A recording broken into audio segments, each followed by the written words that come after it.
Bonsoir et bienvenue dans l'Africa Newsroom. À la une de l'actualité ce soir, les Togolais sous le choc après la manifestation de samedi qui a dégénéré après l'intervention des forces de l'ordre. Le bilan fait état de 2 morts dans la capitale, dont un enfant, déplore l'ONG Amnesty International. L'opposition dénonce une répression, climat donc de haute tension à quelques jours des élections législatives du 20 décembre que l'opposition compte boycotter. Ethiopian Mozambique Airlines, nouvelle compagnie du Mozambique, fruit de la collaboration avec le géant éthiopien, véritable offensive d'Ethiopian Airlines, qui est en train de tisser sa toile sur le ciel africain, une politique d'expansion d'est en ouest du continent, en lien direct avec sa vision 2025. Dans la troisième partie de cette émission, la foire internationale de Djibouti qui se met à l'heure japonaise. L'événement s'est poursuivi ce lundi. Djibouti qui a mis à l'honneur ses partenaires commerciaux dans le Japon, une collaboration née il y a 40 ans.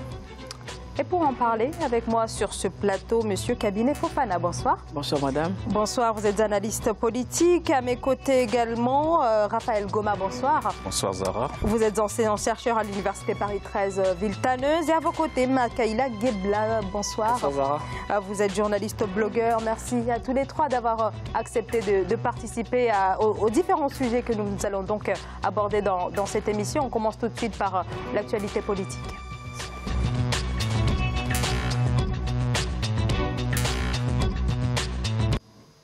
Et c'est donc la consternation au Togo après les événements de samedi, une tentative de manifestation de l'opposition qui s'oppose au processus électoral en cours. Cette mobilisation interdite par le gouvernement a été marquée par la mort de 2 personnes, dont un enfant de 8 ans tué par balle à Agowe. C'est dans le nord de la capitale Lomé. C'était en marge d'affrontements entre forces de sécurité et manifestants. Reportage Aimé Fakofi.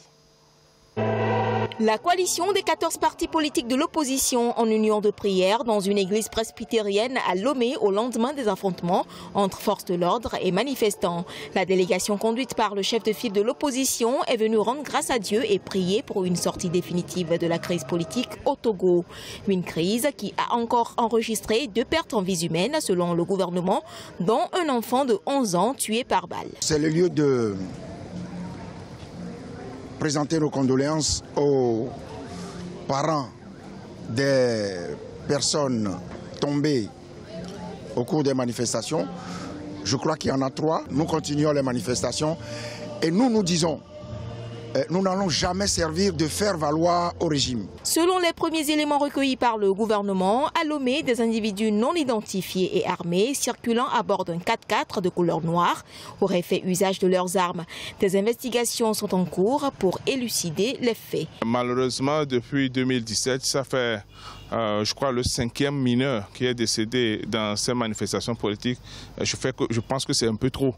La première personne qui doit répondre de tout ce qui se passe, c'est le chef de l'État. Donc c'est lui qui normalement aurait dû s'adresser au peuple en demandant aux uns et aux autres de se calmer et en faisant faire les réformes constitutionnelles, institutionnelles et puis électorales. Les manifestations anti-législatives de la coalition de l'opposition se poursuivent jusqu'au 18 décembre. Elles sont interdites par le gouvernement togolais qui évoque un risque de trouble à l'ordre public durant la campagne électorale. Alors l'opposition qualifie donc l'intervention des forces de l'ordre ce samedi au cours de cette manifestation de folie meurtrière. Alors on sait que du côté de l'ONG Amnesty International, il y a une demande de l'ouverture d'une enquête sur ce qui s'est passé donc samedi, même son de cloche du côté de l'opposition. Du côté du gouvernement maintenant, il n'y a eu qu'un communiqué. Makaïla Gebla, comment analysez-vous cette réaction de l'opposition? Est-ce qu'elle vous paraît finalement à la hauteur de la gravité de la situation? Tout à fait, Zara, merci beaucoup. Moi, je rentre du Togo. Je fais 5 jours à Lomé où j'ai participé également à la manifestation qui a été organisée par Togo Debout et je trouve légitime la revendication de l'opposition et je trouve légitime sa position, sa dénonciation. Vous savez, ça fait 50 ans que le régime est au pouvoir et ça fait 50 ans. Quand vous savez, quand vous êtes à Lomé, vous comprendrez la nature de ces régimes-là. Même vous êtes étranger, vous êtes poursuivi, vous êtes vraiment sous une filature extrêmement grave. Et la répression forte et violente à l'encontre des manifestants pacifiques m'a indigné et continue à m'indigner parce qu'effectivement, connaissant la nature du régime togolais, on n'est pas surpris. Et j'adhère totalement à la position d'Amnesty International qui réclame une enquête internationale au même titre que d'autres ONG aussi à Dakar. L'Action pour les droits humains et l'amitié a réclamé également l'ouverture d'une enquête et a condamné fermement effectivement la répression qui s'abat sur des manifestants pacifiques à Lomé. Et nous condamnons également la position de la CEDEAO qui est incompréhensible. La CEDEAO, qu'est-ce qu'il réclame l'opposition au Togo? Elle ne réclame que des réformes constitutionnelles et institutionnelles visant à aller vers une élection libre et transparente. Or, du côté du pouvoir en place, on a l'impression qu'on fait de l'immobilisme, on fait effectivement de surplace et ça indigne effectivement tous les observateurs de la vie politique au Togo. Raphaël Goma, alors dans ce sujet, on a vu cet intervenant qui finalement déplorait le fait que le président de la République n'ait pas pris la parole suite à ces événements graves qui se sont donc déroulés ce samedi. Est-ce qu'on peut parler d'une absence de réaction là, de la part du gouvernement, Raphaël Goma? Oui, effectivement, on peut dire qu'il y a une absence de réaction de la part du gouvernement. Mais disons, Zahra, disons quand même que, en fait, le nœud gordien de cette histoire, c'est quoi? C'est tout simplement un problème de transparence électorale. Parce que la revendication de l'opposition est une revendication qui est juste.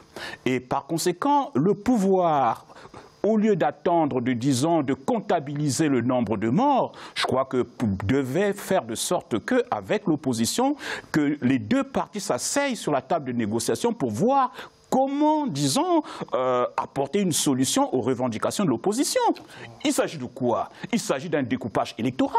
Il s'agit de quoi? Il s'agit d'une transparence au niveau de la CENI, de la Commission électorale nationale indépendante. Et il s'agit aussi, bien sûr, des listes non conformes, parce que n'oublions pas qu'il y a eu des doublons dans les listes, il y a eu des mineurs dans ces listes. Et l'opposition réclame tout simplement qu'il y ait l'équitabilité, enfin qu'il y ait une certaine équité dans ce qui va se faire. Parce que n'oublions pas que, en fait, souvent en Afrique, quand il y a élection, il y a mort d'homme. Allons-nous continuer toujours à comptabiliser le nombre de morts tout simplement parce que nous allons vers une élection? Mais ces hommes politiques, mais pourquoi? Ils sont là pourquoi? Pour la gestion de la nation, pour la gestion, disons, des populations, pour le bien-être des populations. Mais pourquoi vouloir encore la mort de ces populations? Je pense que le président Faure Gnassingbe doit quand même déjà dire quelque chose par rapport, ne serait-ce que compatir pour les décès qu'il y a eu, mais aussi apporter une solution politique, bien sûr, aux revendications de l'opposition. Cabinet Fofana, il faut que le président entende et réponde aux revendications formulées depuis quand même déjà un an par l'opposition et la société civile. Absolument. Ce dont il est question, c'est justement la question de la non-rétroactivité, de la limitation du mandat présidentiel. Faure Gnassingbe est là depuis 2005. Il y a eu des élections. Toutes les fois qu'il a été réélu, c'était avec des contestations. Et le problème, c'est que c'est dans la suite, c'est à la suite plutôt du mandat, de tout ce temps que son papa a passé au pouvoir. Donc la question essentielle, c'est justement ça. C'est-à-dire que l'opposition veut se rassurer que le jeu n'est pas biaisé d'avance, que les élections qui vont être organisées lui permettront en fait d'arriver au pouvoir. Mais le problème, c'est que Faure estime qu'il a toute la possibilité qu'il doit plutôt se représenter, alors qu'en fait il a son troisième mandat. C'est aussi anticonstitutionnel. L'opposition demande justement le respect de la loi de 1995 qui limite le mandat. Et tout le problème à ce niveau, je ne pense pas que le président Faure ferait, disons, des compromis qui permettraient justement d'aller vers une sortie de crise qui ne lui permettrait pas de se représenter. Et je crois que si c'est ce qu'on attend de lui, des gens continueront à mourir parce qu'il y tient. C'est ça. Alors voilà, justement dans le même ordre d'idée que Cabinet disait, c'est que voilà un pays en Afrique de l'Ouest qui refuse l'alternance. Vous savez, vous avez le Ghana, vous avez des pays limitrophes du Togo qui ont connu l'alternance sauf le Togo. Et ça fait 51 ans qu'une famille est au pouvoir. Et ce qui m'afflige aujourd'hui, c'est qu'on ne comprend pas du tout l'ambiguïté du président sénégalais, Macky Sall. On ne comprend pas l'ambiguïté également du président Alassane Ouattara. dont le rôle dans cette affaire, dans cette négociation, dans ce conflit togolais, c'est que qu'est-ce que les Togolais réclament? Ils réclament tout simplement plus de transparence et un monitoring international. Or, le monitoring international, notamment de la communauté internationale, est faible. On a l'impression que les gens sont complaisants avec le régime togolais et que le silence, le fait que Faure, comme tu le disais, se réfugie dans un silence absurde, nous interpelle. Et il faut qu'il sorte de sa réserve, qu'il se prononce objectivement sur la demande de l'opposition qui ne veut qu'une élection libre et transparente, qui est le meilleur gain. Or, on a l'impression que cet appel de l'opposition n'est pas entendu du côté de l'OMI. Alors, depuis le déclenchement de la crise au mois d'août 2017, il est fait état d'une douzaine de morts dans le cadre des manifestations. Les cycles de violence, finalement, accompagnent quasiment chaque manifestation organisée au Togo. Alors, se pose la question, dans un premier temps, de l'encadrement des manifestations, mais peut-être bien avant cela, si le droit de manifester est encore valable au Togo, Raphaël Goma. Je ne sais pas si le droit de manifester est encore valable au Togo, parce que quand on assiste bien sûr à ce déferlement de la violence vis-à-vis de la population, on doit se poser cette question. Mais disons une chose, c'est que en fait, moi, si je peux me permettre de donner un conseil aux autorités togolaises, c'est qu'en fait, ces manifestations risquent d'aller crescendo. On a vu ce qui s'était passé au Burkina Faso, parce qu'il serait temps. Souvent, en Afrique, on dit que lorsqu'un étang n'a pas encore fait des morts, il serait temps de cloîtrer cet étang pour qu'il n'y ait pas de morts. Or, on assiste à un pourrissement de la situation.